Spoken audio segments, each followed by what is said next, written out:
Picture this. The teasers drop, and the fandom goes completely silent. Utter silence. Right. In an instant, the entire K-pop world was just turned upside down. Like when a 27-year-old idol and a fun-pop legend walk into a studio, they don't just record a song. No, they execute a total cultural reset. Exactly. Today, we are unpacking the headline that broke the internet.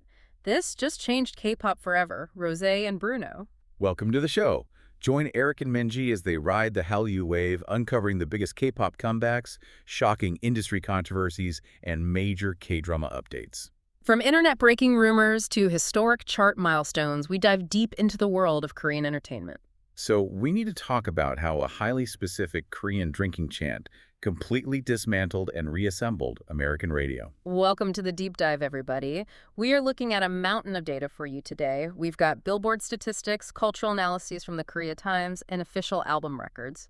Yeah, we are charting exactly how BLACKPINK's Rosé stepped out of the massive shadow of one of the biggest girl groups on the planet, launched her solo Rosie era under the Black label and Atlantic Records, and created a bilingual anthem that shattered global records. The sheer scale of this crossover event is something the global music industry is, honestly, still trying to process. Right, but to really grasp the magnitude of this drop, we have to rewind slightly. We need to look at the psychological state of the fandom right before she made her move. Oh, because there was a palpable anxiety in the air, Absolutely. The transition from group dominance to solo uncertainty is always a tightrope walk. But in K-pop, it's an entirely different beast. Exactly. BLACKPINK had just concluded their Born Pink World Tour, which was a monumental stadium-filling run. Record-breaking, really. Yeah. But then came the contract renewals with YG Entertainment. In the K-pop industry, contracts typically last 7 years, and navigating that renewal period is notoriously dubbed the 7-year curse. Right, because so many groups just fracture or disband during those negotiations. Exactly. So in late 2023, the agency confirmed the 4 members renewed for group activities. But crucially, they declined to sign on for individual solo activities. Which, if you are deep in the K-pop space, is terrifying. It creates this massive void. Netizens immediately started bracing for a prolonged solo hiatus. Yeah, fans were wondering if they were going to get any individual music at all. Or if the members were just going to retreat from the spotlight outside of group obligations. That vacuum of information makes fans incredibly anxious. It really does. But then, in mid-2024, Rosé makes a highly strategic move. She signs a management deal with the Black label, reuniting her with Teddy. Oh, and Teddy is essentially the sonic architect behind BLACKPINK's biggest hits. Exactly. Then she pivots west. She announces a solo deal with Atlantic Records in September. Which signaled to the industry that she isn't just going for a localized release. She is aiming directly at the global pop machinery. Right. She teases her debut solo album, Rosie. And then, on October 18, 2024, the lead single drops. And it drops like a meteor. Yeah. She releases Apateu featuring Bruno Mars. Oh, and it instantly becomes a global pop-punk all-kill. Yes, meaning it dominated every single major streaming chart simultaneously. I want to dig into these numbers with you because they tell a story of organic reach that is incredibly rare. The stats are just mind-blowing. Right. It debuts at number 8, then peaks at number 3 on the Billboard Hot 100. That alone makes her the first K-pop female act in history with a top 5 entry. And that top 5 entry is a massive threshold. But the metric that truly defines this as a cultural reset is its performance on the global charts. Oh, completely. It hits number 1 on the Billboard Global 200. And more importantly, it holds the number 1 spot on the global excluding U.S. chart for a staggering 19 weeks. 19. We have to pause there because holding a number 1 spot for that long proves this wasn't just a coordinated fandom mass streaming campaign during release week. Right. It escaped the K-pop bubble entirely. It took a permanent residence on organic global party playlists. That's the exact difference between a fleeting viral moment and a structural shift in pop culture. It's just undeniable longevity. That's why it was able to log 34 consecutive weeks on the Hot 100. Which officially overtook BTS Jimin's song, Hooray! Yeah, Jimin held the record at 33 weeks. So she became the longest charting song by a K-pop artist in history. And it spent 13 non-consecutive weeks in the Hot 100 top 10. That snapped PSY's legendary 2012 record for Gangnam Style, which sat at 12 weeks. Plus, she grabs a literal Guinness World Record as the first K-pop idol to hit number 1 on the Apple Music Top 100 global chart. But when you look beyond the math and look at the visuals, you start to understand exactly why this resonated so deeply. Oh, the music video was brilliant. It was this retro pink and black set that felt so distinct from the high glamour, untouchable luxury aesthetics of BLACKPINK. It gave total bubblegum White Stripes vibes. Yes. Just raw, playful, cheery energy, bashing on a drum set in a garage. The energy was totally infectious. But I think what really made international fans and Korean netizens collectively lose their minds was Bruno Mars. Oh, my gosh. Acting like an honorary K-pop magnate. Exactly. Fully leaning into the role of the mischievous, playful, youngest member of the group, he's enthusiastically waving the Korean flag in the video. And when they score their first Korean music show win, he didn't just drop a generic PR thank you. No, he posts on Instagram in Korean saying he cried all morning. And he actually used the Korean text emoticon for crying, the two horizontal lines with the tears coming down. The symbols. Yeah, that level of cultural buy-in from a Western artist of his caliber is just unprecedented. He wasn't just a high-priced feature slapped onto a track to farm streaming numbers. Right, he engaged with K-pop culture on its own terms, playfully and respectfully. But I'm still stuck on the fact that this worked at all, though. What do you mean? When I listen to ABT, I hear this incredibly catchy, almost nursery rhyme chorus. It instantly reminds me of Gwen Stefani's Hollaback Girl. Oh, with that punchy, stomping production. For sure. Right. But building a massive global pop-punk comeback around a highly specific local Korean drinking game, that is a massive gamble. It really is. Even Rosé admitted to Vogue that she went home from the studio completely freaked out. Genuinely asking herself if it was a terrible idea to write her big solo single about a drinking game. Yeah. So why didn't this hyperspecificity alienate Western audiences who had no idea what it meant? The chart numbers are already insane, but wait till you hear what netizens uncovered next. Oh, about how this track actually caused a 1980s singer to go massively viral. Yes, and accidentally launched a full-blown liquor marketing war. We're unpacking that in just a second. The ripple effects of this release go far beyond just the music charts. And hey, if you love staying updated on your favorites and deep diving into the actual mechanics behind the music, make sure you're subscribed to StarScope K-Report. We've definitely got even bigger scoops ahead. So let's talk about the linguistic mechanics that somehow hypnotize both pop stars and politicians alike. To answer your earlier question about why this didn't alienate Western audiences, we have to look closely at the cultural mechanics of the track. Okay, lay it out for us. The linguistic brilliance here acts like a rhythmic skeleton key. You'll notice they don't sing the standard English word, apartment. They explicitly use the Korean pronunciation, Apateu. Which makes it completely impossible to get out of your head. It functions perfectly as a drum beat. Exactly. Hideki Noma, who is a linguistics expert focusing on K-pop, explained this perfectly in the Korea Times. He called the track a triumph of bilingualism without dominance. Oh, I love that phrase. Right.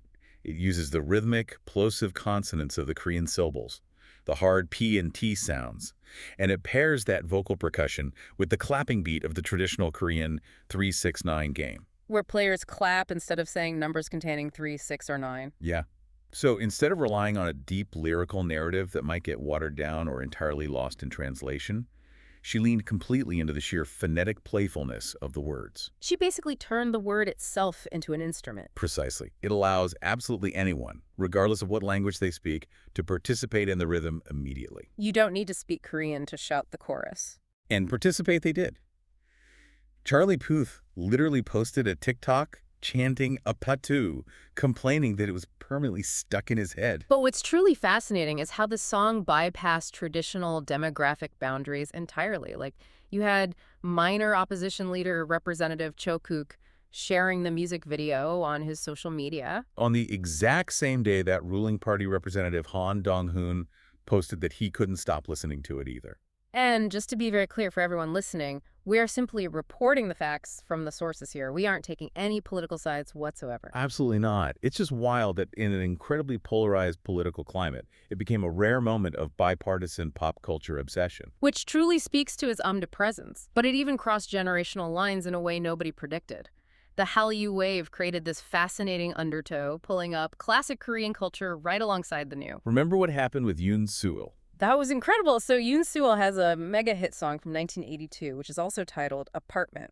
Completely out of nowhere, That 40-year-old track sees a 5-time spike in daily streams. You just have an entire new generation of fans discovering an 80s classic because of an algorithmic search for Rosé's track. And that cultural undertow hit the beverage industry with the exact same force. Oh, the soju trend. Yeah. Because the song is fundamentally based on a drinking game, international fans immediately started researching Korean drinking culture. They were looking up how to make somek. Which is a very specific mix of soju and beer, for those who don't know. Right, and Rosé capitalized on this brilliantly. She filmed a viral Vogue video where she actually mixed somek herself. And that pulled in 3 million views in 5 days, the real-world consequence. Suddenly, all these major Korean liquor brands are scrambling. They had to launch emergency overseas marketing campaigns just to keep up with the sudden international demand for soju. It is soft power at its absolute finest. An artist exports a piece of niche domestic culture, and suddenly it's driving international beverage sales. It really is. But this brings up a really crucial industry question for me. What's that? APT dominated U.S. radio. It completely topped the pop airplay chart. So does a song like this dominate because it's K-pop, riding this massive established Hallyu wave? Or does it dominate because it strips away all those regional genre labels to just be an undeniably great global pop song? Well, it's a complex intersection of both. Brady Bedard from Atlantic Records touched on this in Billboard. He noted that genres often get boxed in by the origin of the artist. Like people say, oh, that's a K-pop artist, therefore this is a K-pop song. Exactly. And while APT absolutely must be celebrated as a historic K-pop achievement, mechanically, it's structured like a flawless global pop record. However, we can't ignore that K-pop's infrastructure in the West has matured significantly. Oh, for sure. Look at K-pop's FM in Los Angeles creating iHeart KPOP with JoJo. It's a 2-hour specialty show playing across all iHeart pop stations. The runway was already built by K-pop's decades of expansion. APT was just the perfect jet to take off from it. K-pop is firmly embedded in the general pop pantheon now, but that hyper-energetic bubblegum persona on APT was actually a Trojan horse. Oh, 100%. Because when you strip away the party chants, the full album she delivered a month later was completely gutted of that joy. Coming up, we'll talk about the shocking emotional plot twist on Rosé's solo album that nobody saw coming. The tonal whiplash between the lead single and the rest of the album is arguably the most fascinating part of this entire era. So let's look at the Rosie era, which officially dropped on December 6, 2024. This was about shedding the untouchable superstar armor to reveal the incredibly raw, toxic reality of heartbreak. To understand how we get from the pop-punk hype of APT to this deeply introspective record, we have to look at where she was mentally. Right, because post-Born Pink tour, she was in a highly vulnerable place. Yeah, she did an interview with Rolling Stone where she admitted to feeling, quote, confused and lost. Which is such a striking thing to hear from a global icon who just finished playing sold-out stadiums across the globe. It really highlights the extreme isolation of that level of fame. She spent months in Los Angeles, essentially treating her studio sessions like a little journal. And the title of the album itself is a massive clue to its mechanics. She used Rosie, the nickname she strictly reserves for her close friends and family. Which immediately signals extreme intimacy to the listener. She actually had Number One Girl as the working title before settling on Rosie. And the sonic architecture of this 12-track album is just incredible. It really is. It's a masterful blend of alt-pop, 90s R&B, synth-pop, and this really rich Lilith Fair-era power pop. You have these incredibly sparse, stripped-back piano ballads like Number One Girl, and then she plunges you into these intense, swirling synth whirlpools on tracks like Toxic Till the End and 3am. Sonically, it is a complete 180 from the highly produced, maximalist electropop grandeur that defines BLACKPINK. Oh, definitely. Like Lilith Fair-era pop-think artists like Fiona Apple or Alanis Morissette was defined by women writing their own narratives with acoustic, raw instrumentation. And for a K-pop idol who usually works with armies of producers crafting electronic drops, choosing that specific 90s acoustic-driven sound is a massive artistic statement. It's messy. It's deeply analog in its emotional delivery. And the market rewarded that pivot massively. It debuted at number 3 on the Billboard 200 with 102,000 equivalent album units. Securing her yet another Guinness record for the highest-ranked album by a K-pop female soloist. It went double platinum in Korea and ultimately ranked as the IFPI 19th best-selling album worldwide for 2025. But beyond the sales data, the fandom commentary is where you see the real impact. Both Korean netizens and global fans were just stunned by the sheer vulnerability. For 7 years, they had been served the high-fashion, bulletproof BLACKPINK persona, but here they were suddenly sitting across from a, quote, normal 23-year-old girl. As she described herself during the writing process. Right, trying to process toxic relationships, emotional manipulation, and the terrifying reality of navigating her terrible 20s in the public eye. It truly is like finding a musical diary left open on a table. But, it's important to note this wasn't universally praised by every single critic. No, it wasn't. While many critics rightfully called it a solo triumph and praised her emotional candor, there was a subset of reviewers who felt the sonic shift was actually a detriment. Oh, really? What was their critique? Their critique was that the generic pop design of the tracks detracted from her unique K-pop identity. They felt it leaned too heavily into prominent Western pop styles. Drawing direct comparisons to the singer-songwriter aesthetics of Taylor Swift or Olivia Rodrigo. Exactly. And in doing so, they argued she lost some of that distinct, boundary-pushing flavor that makes K-pop so dynamic in the first place. Which makes me want to push you on this.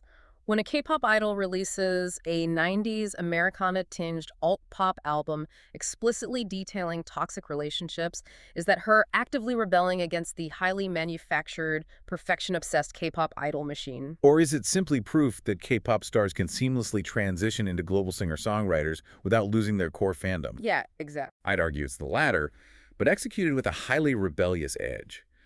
She isn't necessarily rejecting K-pop. She is forcefully expanding the definition of what a K-pop idol is legally allowed to be in the eyes of the public. Wow, that's a great point.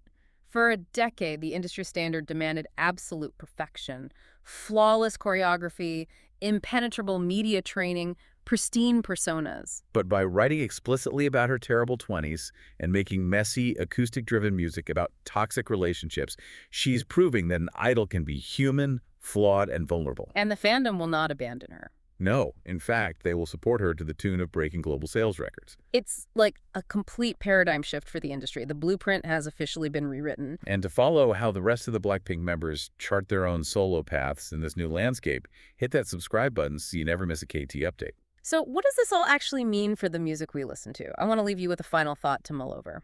The Apateu phenomenon and the Rosie album didn't just break a few Billboard records.